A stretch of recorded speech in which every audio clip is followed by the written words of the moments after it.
Welcome to Sunface vlog channel. நம்ம channel first time பார்க்குறீங்களா? மறக்காமல் சப்ஸ்கிரைப் பண்ணிக்கோங்க. பக்கத்தில் பெல் பட்டன் தட்டிக்கோங்க. இன்றைக்கி ஒரு ஸ்வீட் ஸ்நாக்ஸ் ரெசிபி தான் செய்ய போகிறோம். எல்லாருக்குமே பிடிச்ச ரொம்ப விரும்பி சாப்பிடக்கூடிய ஒரு பால் கொழுக்கட்டை எப்படி செய்யணும் தான் பார்க்க போகிறோம். இதை ஒரு ஈஸியான மெத்தடில் எந்த ஒரு சொதப்பலுமே இல்லாமல் பிகினர்ஸ் கூட வந்து நம்ம ஈஸியாக அதை பண்ணலாம். நல்ல கரெக்டான டெக்ஸ்டரில் பால் கொழுக்கட்டை எப்படி செய்யணும் தான் பார்க்க போகிறோம். ஸோ வீடியோ வந்து ஸ்கிப் பண்ணாமல் பாருங்கள். அப்போ தான் நான் இடையில சொல்கிறேன், அந்த டிப்ஸ்லாம் உங்களுக்கு வந்து புரியும். ஸோ என்ன செய்யலாம் என்ன செய்யக்கூடாதுங்கிறத நான் சொல்லுவேன். நிறைய பேர் பார்க்குறீங்க, ஆனால் சப்ஸ்கிரைப் பண்ணாமல் பார்க்குறீங்க. ஸோ சப்ஸ்கிரைப் பண்ணிவிட்டு பாருங்கள், அப்போ தான் எனக்கு ரொம்பவே ஹெல்ப்ஃபுல்லாக இருக்கும். ஸோ வீடியோக்குள்ளார போகலாம். இப்போ வந்து அதுக்கு பச்சரிசி மாவு தான் நம்ம செய்ய போகிறோம். நம்ம வீட்லேயே பச்சரிசி மாவு வெறுமனே இடியாப்பத்துக்குலாம் அரைச்சி வச்சுருக்கோம் பார்த்தீங்களா, அந்த மாவும் எடுத்துக்கலாம். இல்லை நீங்கள் கடையில் விற்கிற கொழுக்கட்டை மாவு இல்லை வேறு பச்சரிசி மாவு கூட வாங்கிக்கலாம். ஸோ எந்த ஒரு ஜாரில் நீங்கள் வந்து மெஷர் பண்ணுறீங்களோ உங்களுக்கு எவ்வளோ மாவு தேவையோ அதுக்கு தகுந்த மாதிரி நீங்கள் வந்து அளந்து எடுத்துக்கோங்க. நான் இப்போ ஒரு டம்ளர் நார்மல் டம்ளர் யூஸ் பண்ணி நான் அளந்து எடுத்துருக்கேன். பச்சரிசி மாவு வந்து எவ்வளோ வேணுமோ போட்டுக்கோங்க. ஸோ மெஷர்மெண்ட்டுக்கு தகுந்த மாதிரி நம்ம தண்ணி வந்து அதில் அளந்து ஊற்ற போகிறோம். ஸோ அதனால தான் மெஷர் பண்ணி ஊற்ற போகிறோம். நான் இப்போ இதில் 1.5 டம்ளர் வந்து நான் மாவு எடுத்திருக்கேன்.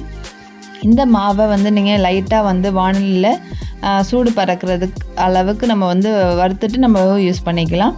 வறுக்காமையும் யூஸ் பண்ணிக்கலாம். எப்படி செஞ்சாலும் கொழுக்கட்டை நல்லா தாங்க வரும். இன்றைக்கி நான் வறுக்காம தான் யூஸ் பண்ணியிருக்கேன். ஸோ அதிலே கொஞ்சம் ஒரு பிஞ்சு சால்ட்டை ஆட் பண்ணிக்கோங்க.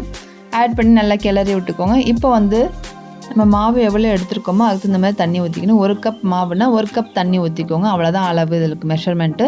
நல்லா ஒரு கிணத்துல ஊற்றி ஒரு ட்ராப் வந்து எண்ணெய் ஊற்றி நல்லா கொதிக்க விடுங்க. நல்லா கொதித்த தண்ணியை நம்ம மாவில் வந்து கொஞ்சம் கொஞ்சமாக ஊற்றி கிளறுங்க, அதோட கன்சிஸ்டன்சி வர்றதுக்காக. ஸோ ஃபஸ்ட்டே வந்து எல்லாத்துலேயும் ஊற்றி கிளறாதீங்க. ஸோ வந்து கொஞ்சம் கொஞ்சமாக ஊற்றி கிளறுங்க, அந்த டெக்ஸ்டர் வந்து வர்றதுக்காக. ஸோ கொஞ்சமாக ஊற்றி நல்லா வந்து கிண்டி விடுங்க. இந்த மாதிரி மரக்கரண்டி இருந்துச்சுன்னா உங்களுக்கு வந்து சூடு பறக்காது. ஸோ அதனால இந்த களியெல்லாம் கிண்டுறப்ப அந்த மோஸ்ட்டாக அந்த மரக்கரண்டி நான் வந்து யூஸ் பண்ணுவேன். கொஞ்சம் கொஞ்சமாக தண்ணி ஊற்றி அந்த மாவு வந்து கரெக்ட் கன்சிஸ்டன்சியில் வந்து நம்ம கிண்டிடுங்க. நம்ம அளந்த அளவு வந்து கரெக்டு தான்.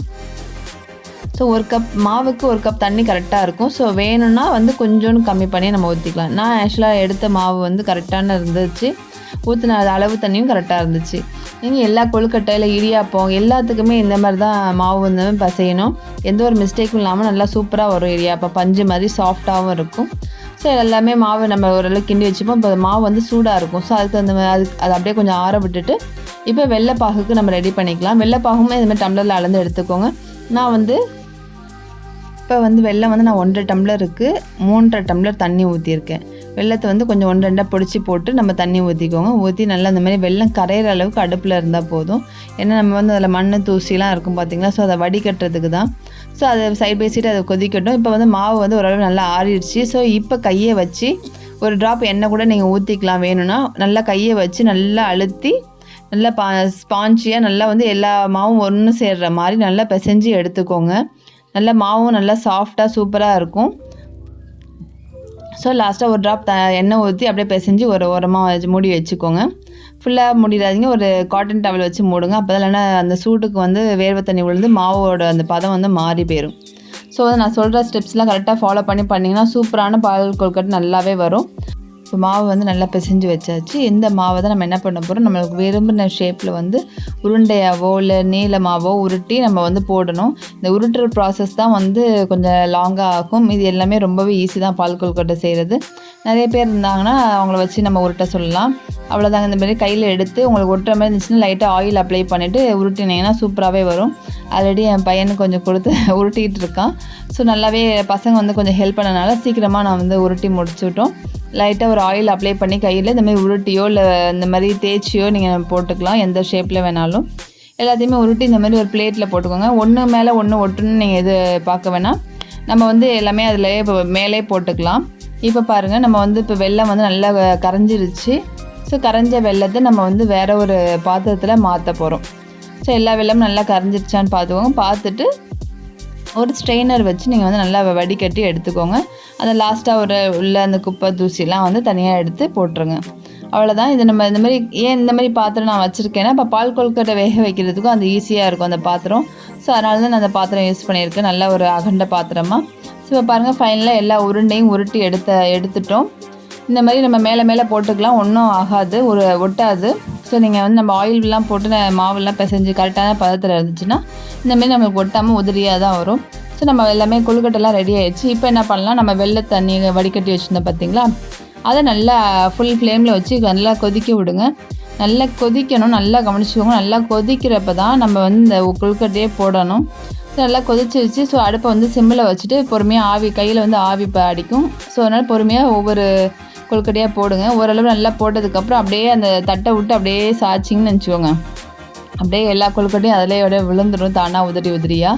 நீங்கள் நல்லா அந்த கொதிக்கிற இதில் போடுறப்ப மட்டும் அந்த மாவு வந்து கரையாமல் நல்லாயிருக்கும். ஸோ அவ்வளோதாங்க, நம்ம போட்டாச்சா. நல்லா கொஞ்சம் ஃபுல் ஃப்ளேமில் வச்சுருங்க அந்த கொதி வர வரைக்கும். திரும்பியும் அப்போ ஏலக்காய் தூள் ஒரு 2 ஸ்பூன் வந்து அதில் போட்டுக்கோங்க. போட்டுட்டு நல்லா கிண்டி விடுங்க. நல்லா கிண்டி விட்டு நல்லா கொதிச்சதுக்கப்புறம் அடுப்பை வந்து திரும்பியும் வந்து சிம் பண்ணி வச்சுக்கோங்க. சிம் பண்ணி வச்சுட்டு ஒரு தட்டை வந்து கேப் விட்டு மூடி வைக்கணும். நல்லா இப்போ கொதிச்சிச்சு பார்த்தீங்களா. இப்போ நல்லா அடுப்பை சிம் பண்ணிவிட்டு நல்லா ஒரு தட்டை வந்து கேப் விட்டு மூடி வைங்க. ஏன்னா ஃபுல்லாக மூடி வச்சிங்கன்னா அதில் வேர்வை தண்ணி விழுந்து தண்ணி ரொம்ப நீத்து போன மாதிரி ஆயிரும். பால் கொழுக்கட்டை திக்னஸ் வராது. ஸோ வந்து இந்த கொழுக்கட்டை வந்து இந்த வெள்ளத்திலே வேகிறப்ப அந்த கொழுக்கட்டை வந்து நல்லா அந்த இனிப்பை வந்து நல்லா அப்சர்வ் பண்ணியிருக்கும். சாப்பிட்றப்பே நல்லா சூப்பராக இருக்கும் பார்க்குறதுக்கு டேஸ்ட்டு. பாருங்கள், நல்லா இன்னும் கொஞ்சம் நல்லா அப்பப்போ வந்து நல்லா இந்த மாதிரி கிண்டி விட்டுட்டு கேப் விட்டு மூடி வைங்க. ஏன்னா அப்போ தான் வந்து அந்த தண்ணிலாம் கீழே விழுகாமல் நல்லாயிருக்கும். நம்ம அடியிலையும் அடி பிடிக்காமல் அந்த கொழுக்கட்டை தங்காமல் ஈஸியாக இருக்கும். லாஸ்ட்டாக பாருங்கள், நல்லா ஒரு 20 மினிட்ஸ் வெந்துச்சு. வெந்ததுக்கப்புறம் கையில் இப்படி எடுத்து பார்த்தீங்கன்னா நல்லா 2 இதுவும் நல்லா மாவு மாதிரி இல்லாமல் நல்லா சாஃப்டாக வெந்திருக்கும். இந்த ஸ்டேஜில் நம்ம வந்து அடுப்பை ஆஃப் பண்ணிடலாம். ஏன்னா இடையில கிண்டி விடுங்க, இல்லைன்னா அடி பிடிச்சிக்கும். அவ்வளோதாங்க, பால் கொழுக்கட்டை ரெடி ஆயிடுச்சு. சப்போஸ் உங்களுக்கு பால் கொழுக்கட்டை அப்பயும் வந்து தண்ணியாக இருக்குன்னு நினச்சிங்கன்னா, எனக்கு வந்து நல்லா திக்காக வந்துடுச்சு. தண்ணியாக இருந்துச்சுன்னா கொஞ்சோண்டு அரிசி மாவை தண்ணியில் கரைச்சி ஊற்றினீங்கன்னா, அது கொதிக்கிறப்பே ஊற்றிட்டிங்கன்னா நல்லா திக் கன்சிஸ்டன்சியில் வந்துடும். ஃபைனலாக வந்து நீங்கள் தேங்காய் பால் இல்லைன்னா தேங்காய் இது மாதிரி திருவி நீங்கள் போட்டு இறக்கி சர்வ் பண்ணலாம். அவ்வளோதாங்க, ஒரு சூப்பரான காரைக்குடி ஸ்டைலில் ஒரு பால் கொழுக்கட்டை ரெடி பண்ணிவிட்டேன். கண்டிப்பாக இந்த மெத்தடை நீங்கள் ட்ரை பண்ணி பாருங்கள். நான் சொன்ன டிப்ஸ்லாம் ஃபாலோ பண்ணி பண்ணுங்கள், சூப்பராக இருக்கும். பார்க்கவே எச்சி ஊறுதுங்க. ஸோ கண்டிப்பாக அதை வீட்டில் ட்ரை பண்ணி பார்த்துட்டு எப்படின்னு கமெண்ட் பண்ணுங்கள். மறக்காமல் சன்ஃபீஸ் விலாக சப்ஸ்கிரைப் பண்ணிக்கோங்க. பிடிச்சிருந்தால் லைக் பண்ணுங்கள். தேங்க்யூ.